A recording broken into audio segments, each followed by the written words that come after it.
Gabriel, boa noite. Eu que agradeço a honra de estarmos juntos. Doutora Milena Paixão, a maior médica já formada pela Faculdade de Medicina da USP, uma honra nós estarmos juntos.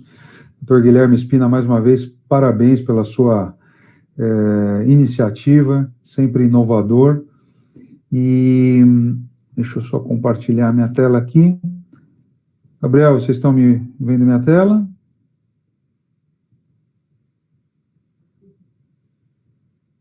Não? Deixa eu ver aqui.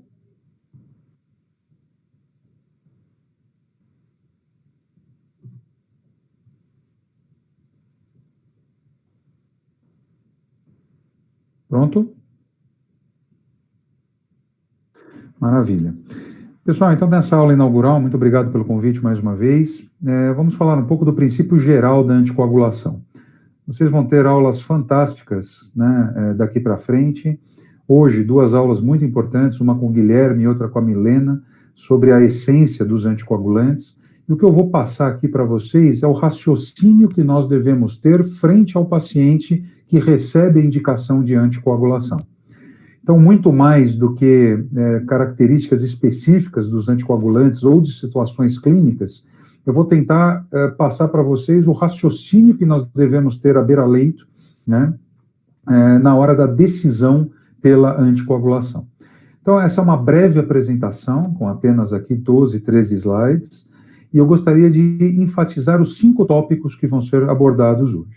Então, o primeiro, eu vou pegar um exemplo para a gente raciocinar. Eu peguei o maior exemplo que indica anticoagulação na prática médica diária, que é a presença da arritmia, fibrilação atrial. Existem outras indicações de anticoagulação, como, por exemplo, uma prótese mecânica, seja ela em posição mitral ou posição aórtica, uma síndrome coronariana aguda, né?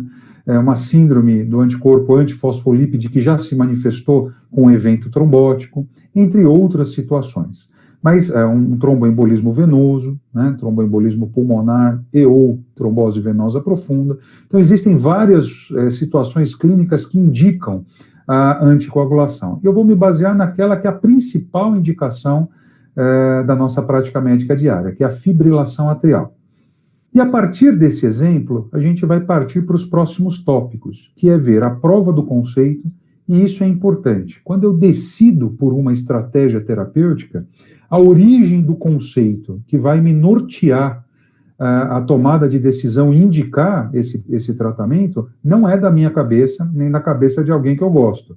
Isso vem de um artigo científico muito bem feito, ou de artigos científicos, isso vem de medicina baseada em evidência. Então, eu não posso inventar uma estratégia que eu acho benéfica. Essa estratégia tem que ser oriunda de um trabalho muito bem feito, com amostra adequada, evitando erros, né, vieses cognitivos, vieses de amostra, um desenho bem feito, né, evitando também erros sistemáticos. Então, a prova do conceito, eu preciso ter o benefício presumido de uma estratégia, aqui no caso a anticoagulação, oriunda da medicina baseada em evidências, oriunda de artigos científicos. Eu não posso tomar, da minha cabeça, por mais que seja óbvio o mecanismo fisiopatológico, na medicina baseada em evidências não se aceita isso, não basta ter plausibilidade clínica, né? Há necessidade de prova do conceito através de um estudo muito bem feito. Então, a gente tem que revisar, frente ao exemplo que a gente quer, qual é a prova do conceito que existe, né? Qual que é a literatura que existe. Na sequência, a gente vai individualizar essa prova do conceito, que nada mais é do que a redução do risco relativo de um evento, mediada aqui pelo meu tratamento, no caso a anticoagulação, e eu vou individualizar para o meu paciente. Eu vou ver qual que é a probabilidade dele desfrutar desse benefício, mas ao mesmo tempo em que eu analiso o benefício presumido dessa estratégia para o meu paciente individual, em questão, que os estudos nos dão uma média, né? Agora eu preciso individualizar para o meu paciente. Paralelamente a isso, toda a estratégia pode cursar com algum malefício. Então, o benefício individual para o meu paciente é o que eu chamo de NNT, é o número necessário para tratar. Quanto menor for esse valor, individualmente calculado, maior vai ser o benefício dessa estratégia que foi demonstrada no artigo científico, vai ser muito interessante para o meu paciente, quanto menor for esse NNT individual que eu vou calcular. Mas, paralelo a isso, eu também preciso ponderar o risco que essa estratégia vai trazer. E aqui na anticoagulação, quando eu dou um anticoagulante, eu quero minimizar os efeitos protrombóticos de uma situação clínica. No entanto, eu sei que isso pode cursar com risco hemorrágico. Então, o meu objetivo também é ter uma ideia do risco hemorrágico, né? Individual, para o meu paciente. Os trabalhos dão uma média, só que eu preciso individualizar esse conceito do trabalho científico para o meu paciente individual, na minha frente, meu paciente em questão. E aí, uma vez feito isso, eu pondero isso com o paciente e compartilho a decisão. Esses são os passos que a gente recomenda de uma boa tomada de conduta baseada em evidências, bom senso e compartilhamento de decisão. Hoje em dia, existe uma apologia de medicina baseada em regra, né? Medicina instantânea, com mensagens instantâneas. Esse exemplo da anticoagulação é um dos exemplos talvez mais relevantes da necessidade de ponderação de uma conduta. Então, essa ponderação vai ver, quando eu tenho uma situação clínica, eu vou na literatura e procuro o conceito, né, aqui no caso da anticoagulação, que mostra que a anticoagulação é benéfica, e individualizo o benefício para o meu paciente, individualizo o malefício para o meu paciente, e com ele eu compartilho a decisão. E aí sim, chegamos a uma decisão se vamos ou não fazer essa estratégia. Tá? Então, esses são os tópicos aqui que rapidamente a gente vai falar. Então, no caso, eu peguei aqui o exemplo da fibrilação atrial. É uma epidemia na humanidade, fibrilação atrial. No mínimo 1% da população apresenta atualmente fibrilação atrial, e nos Estados Unidos, na América do Norte e na Europa, 1 em cada 4 adultos ao longo da vida vai desenvolver FA. Né? Há um aumento progressivo da incidência com a idade. Pelo menos aí 9, 10% dos muito idosos, aqueles com mais de 80 anos, apresentam fibrilação atrial, e isso está cursando com uma procura progressiva aos prontos-socorros, aumento do número de internações. A fibrilação atrial tem uma tríade, né? Ela é marcador e causa de insuficiência cardíaca, ela está associada à disfunção cognitiva, né? E está associada à morte prematura. E o principal mecanismo que ela leva à disfunção cognitiva e morte prematura é o acidente vascular cerebral. Então, de todos os casos de acidente vascular cerebral, do AVC ou AVE, né, acidente vascular encefálico, 1/5, né, é por fibrilação atrial, está associado à fibrilação atrial. Em geral, quem tem uma FA tem de 0,5% a 1% em média de evento embólico por ano. Isso é maior para quem não é anticoagulado, e é maior ainda para quem já teve um AIT, um ataque isquêmico transitório, ou um AVC prévio. Então, o AVC cardioembólico, além de ser extremamente comum, né, relacionado aqui à fibrilação atrial, ele é mais grave. Então, o AVC é causa de morte, e esse risco é muito aumentado a partir dos 55 anos, mais ainda em mulheres do que em homens. Então, eu tenho aqui um panorama dramático, em que eu tenho uma situação clínica extremamente comum, uma prevalência, uma incidência muito alta, uma relevância clínica muito alta, tendo em vista que ela cursa com uma tríade de complicações com ameaça à vida, são números bastante expressivos, né? E a primeira pergunta que a gente faz é se a anticoagulação diminui o risco, né? Então, como eu falei, esse aqui é o primeiro exemplo. Então, eu vou atrás da literatura médica e tenho que ver a prova do conceito. Então, toda vez que eu for indicar a anticoagulação, referente a uma situação clínica, aqui eu peguei um exemplo, a fibrilação atrial, mas podemos ter outro, tromboembolismo venoso, prótese mecânica, síndrome do anticorpo antifosfolípide, síndrome coronariana aguda e, eventualmente, algum outro exemplo. Então, quando eu for estudar uma situação clínica, eu preciso ir na literatura médica, isso não pode ser da minha cabeça, né?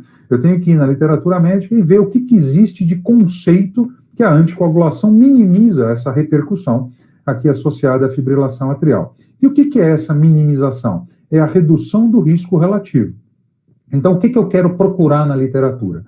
Pacientes com fibrilação atrial, uma vez que eles são anticoagulados, quanto que eu reduzo o risco deles terem um acidente vascular cerebral cardioembólico?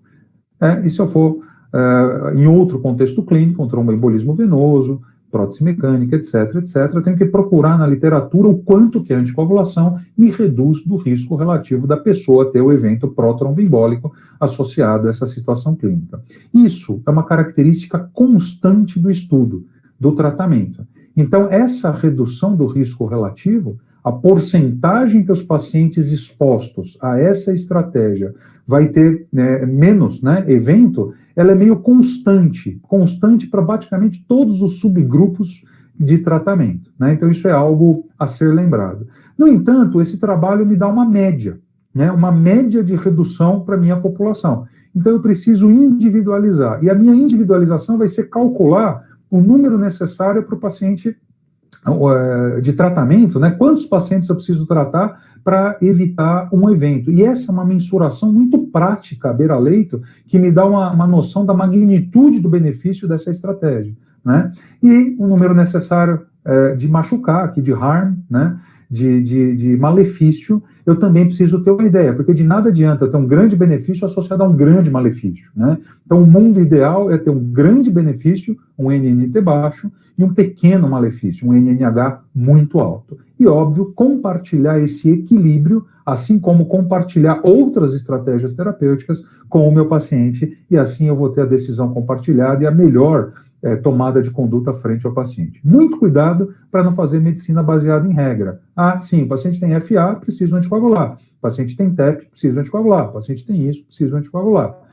Não basta fazer isso. Isso é muito pobre. A gente vai fazer uma pouca individualização e valorizar muito pouco as preferências do paciente. Então, eu preciso ter essa sequência de passos, né? Em que eu vejo a literatura médica, individualizo a situação do meu paciente e compartilho com ele a melhor conduta, né? Então, aqui em relação à fibrilação atrial, a partir de 1989 até 1993, 6 grandes trabalhos, todos aqueles terminados em AF, né, SPAFIA, etc., testaram a varfarina versus nada, versus o placebo, apenas em 2.900 pacientes. Isso é muito pouco nos dias de hoje, né? Vocês vão ver em alguns estudos, vários estudos com 10 mil pacientes, 16 mil pacientes, a compilação de estudos com 80, 100 mil pacientes anticoagulados. Então, no passado, isso aqui era um número muito pequeno, mas nesses 6 trabalhos, uma análise desses 6 trabalhos, uma meta-análise, mostrou que, em média, 2/3 dos eventos embólicos e morte é reduzido através da administração da varfarina. Então, a redução do risco relativo é bastante significativa, 65%, 70% aqui de redução do risco de evento embólico. Então, a primeira coisa que eu vou na literatura é isso, a prova do conceito. Nesses trabalhos também já se mostraram que o sangramento ele é presente também. Então, o fato de você anticoagular um paciente, não só você traz benefício, mas você também traz malefício. Tanto isso é verdade que na vida real, até 35% dos pacientes não recebem anticoagulação. Então, a despeito do benefício presumido e bem demonstrado, uma boa parte não recebe anticoagulação justamente pelo medo de sangramento, né? E olha que curioso, dos pacientes que sangram, isso é uma revisão recente, 80% está com INR no alvo. O Dr. Guilherme vai entrar nos detalhes aqui da varfarina, né, do dicumarínico. Então, o sangramento associado ao dicumarínico, ele é maior quanto maior o INR, que o Guilherme vai explicar. Mas também ele é varfarina dependente. Daí a importância, mais uma vez, de ponderação na tomada de conduta. Não basta apenas eu me basear no benefício presumido da anticoagulação. E olha que interessante, de 2010 para cá, surgiram 4, 5 recentemente, novos anticoagulantes inibidores diretos aí da trombina, né?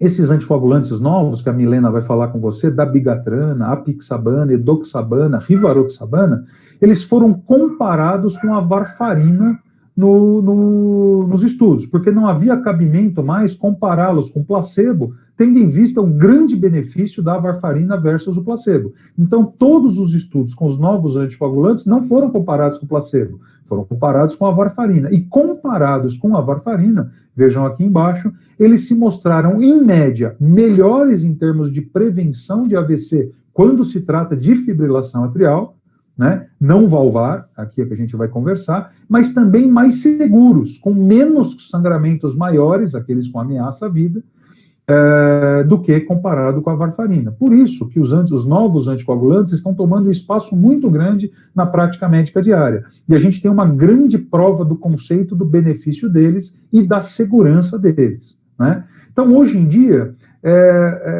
basicamente, a gente tem que trocar pacientes que estão usando varfarina pelos novos anticoagulantes, exceto situações em que ainda não há a demonstração de um conceito disso ser absolutamente benéfico. Então, essas são situações de extremos de creatinina, principalmente aqueles com clearance muito rebaixados, pacientes portadores de prótese mecânica, vocês vão ter uma aula só disso na semana que vem, pacientes portadores de sequela da válvula mitral reumática, também há uma ausência de prova disso, né? Entre alguns outros contextos clínicos. Então, mais uma vez, sempre vá atrás da prova do conceito. Nós sabemos, para este exemplo de fibrilação atrial, que a varfarina mostra um grande benefício, que os novos anticoagulantes mostram um benefício ainda maior do que a varfarina em média, né, com uma segurança, mas não é em todo o contexto clínico. Eu não posso generalizar para todo o contexto clínico. Por isso que o primeiro passo é sempre ir atrás da prova do conceito. Eu preciso ir atrás da literatura médica e da medicina baseada em evidências na fronteira do conhecimento, né? E após isso, eu vou individualizar esse benefício para o meu paciente. Veja que interessante, o risco do meu paciente evoluir com AVC, quando ele é portador de uma FA não valvar, que foi o exemplo que eu peguei, que é o exemplo mais prevalente na nossa prática médica diária, é variável de acordo com o perfil clínico do paciente. Então, óbvio que quanto maior o risco presumido do meu paciente ter um evento embólico, maior vai ser o benefício dele ser anticoagulado. Isso é importante porque o estudo me dá um NNT médio, quer dizer, o benefício é médio, né? Nos pacientes, só que eu preciso individualizar esse benefício para o meu paciente que está na minha frente. E por isso que eu preciso calcular o risco individual do meu paciente. Ora, se eu reduzo 2/3 do evento embólico do meu paciente, a magnitude de redução para um paciente que só tem 1% de ter um AVC por ano, eu reduzir 2/3, óbvio que é importante. Eu vou lá para 0,5, 0,6, né? A chance dele ter um evento por ano. Mas é muito menor do que eu ter alguém que tem 9, 10, 15% no ano. Então, quanto maior o risco do meu paciente, mais ele vai desfrutar do benefício da anticoagulação. E como é que eu calculo o risco, por exemplo, em quem tem uma fibrilação atrial, de vir a ter um evento cardioembólico? Através de scores com análise multivariada. E aqui, no caso, o score mais utilizado é o score de Schatz, e a atualização do score do Schatz, chamado Schatz-Vasc, que ele reestratifica melhor pacientes CHADS-1.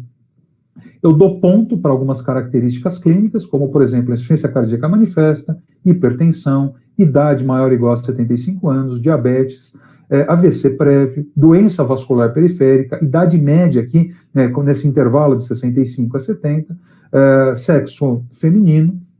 Eu vou pontuando isso, e quanto maior o número de pontos que eu tenho, maior a minha probabilidade de ter um evento por ano, isto é, maior vai ser o benefício da anticoagulação nesse paciente. Então, isso que eu preciso pegar o hábito de calcular. Tendo em vista que, às vezes, o paciente tem um baixo risco de ter uma complicação embólica, apesar de ter uma FA, é possível dele ter um Schatz-Vasc 0. Então, se eu não pontuo nessas características, o risco dele é muito próximo de 0. Muito próximo de 0. Né?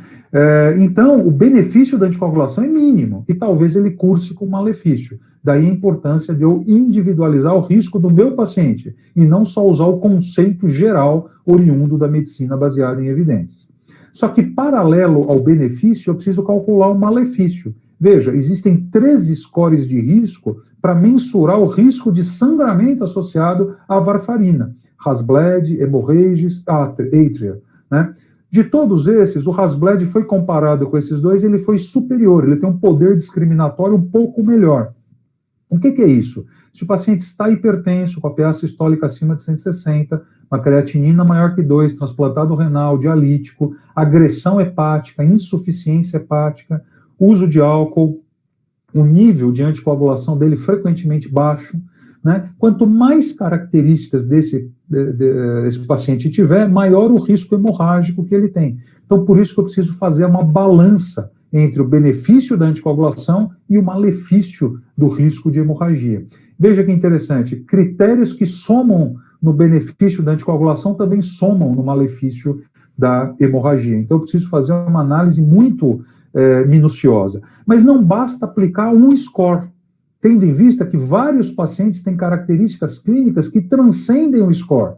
Por exemplo, um paciente que já teve uma angiodisplasia gastrocolônica, mesmo ele não tendo sangramento e não pontuando nesse score Hasbled, ele pode ter um risco hemorrágico razoável. O paciente que já teve um sangramento do sistema nervoso central tem um grande risco de ter outro. O paciente hemofílico, né, paciente que tem uma angiodisplasia, uma microangiopatia amiloide cerebral. Quer dizer, existem vários contextos clínicos que devem ser individualizados e que transcendem apenas a aplicação do score de risco, né? Então, por fim, a gente precisa tomar muito cuidado com essa medicina baseada em regra.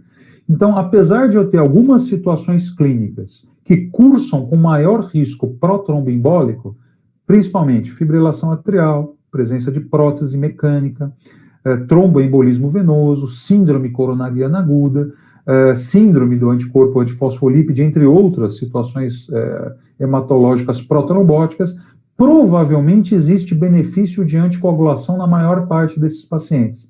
Mas eu preciso seguir aqueles conceitos, aqueles passos, né? Então, o primeiro passo é ir atrás da literatura médica e ver o que eu tenho que realmente me mostra uma redução do risco relativo desse evento nessa população. E não generalize. Não basta ter uma plausibilidade clínica, uma plausibilidade fisiopatológica. Eu preciso ter a prova disso num estudo bem feito. E aí eu vou na literatura, e se eu tiver um benefício da anticoagulação, não basta eu pegar esse conceito, eu preciso individualizar para o meu paciente. E o que é individualizar? Calcular o NNT do benefício, isto é, o risco que ele tem, quanto maior for o risco, maior o benefício, mas paralelo a isso, calcular um malefício, que é o risco hemorrágico. Eu faço isso por experiência clínica, por scores de risco e por bom senso, né? E aí eu preciso ponderar. Então, por exemplo, se o indivíduo tem um altíssimo risco protromboembólico e um baixíssimo risco hemorrágico, pesa muito mais a indicação de anticoagulação. Agora, se o meu paciente tem um baixíssimo risco protromboembólico e um altíssimo risco hemorrágico, obviamente pesa muito mais o benefício da não anticoagulação, né? E é fundamental compartilhar essa decisão. Um paciente idoso, frágil, com déficit motor, que já teve um sangramento com ameaça à vida, etc., etc., talvez ele não queira passar novamente por isso, talvez ele tenha suas preferências, etc. Então, sempre compartilhar com o paciente, e ele tem que estar ciente que essa estratégia proposta tem riscos, mas também tem muitos benefícios. Lembrar que existem outras estratégias que podem ser ponderadas. Por exemplo, paciente portador de fibrilação atrial com altíssimo risco hemorrágico, talvez ele não consiga usar anticoagulante pelo medo, né, que a gente tem dessa anticoagulação cursar com um malefício muito grande. Então, eu consigo ter outra estratégia terapêutica. Por exemplo, já existe um dispositivo implantado transcatéter que me diminua a probabilidade de evento embólico, ocluindo o apêndice atrial esquerdo.